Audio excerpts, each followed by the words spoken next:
Il y a quelques années de cela, j'étais marié, j'avais des enfants, puis j'ai décidé de faire un coming out. C'est quelque chose qui n'est pas si facile en entreprise. Heureusement pour moi, ça faisait longtemps que je suivais un groupe qui avait été fondé en 2002 en Angleterre, qui était le groupe Spectrum. Après ce coming out, je me suis dit que ça ne suffisait pas.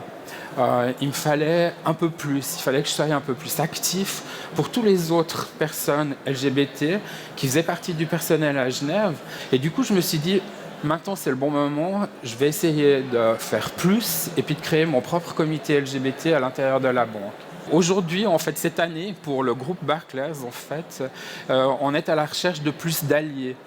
C'est assez facile de former des groupes LGBT à l'intérieur d'une entreprise en accueillant avec nous des personnes LGBT, mais c'est de toute façon toujours un tout petit peu plus difficile d'accueillir plus d'alliés et de personnes en fait qui sont favorables à nous aider, puis des personnes qui sont prêtes à intervenir au cas où ces personnes entendraient quelque chose de négatif par rapport à un employé qui serait en train de travailler. Être LGBT, ce n'est pas qu'une question de vie privée, c'est aussi une question qui diffuse dans toute la vie, y compris dans le monde du travail. Cette formation, elle arrive maintenant parce qu'au sein de l'Université de Genève, moi-même, j'ai fait des recherches sur le monde du travail liées à la question LGBT.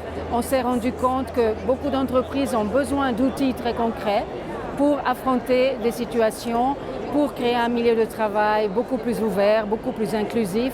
Et donc, c'est maintenant que nous souhaitons former des personnes dans les entreprises.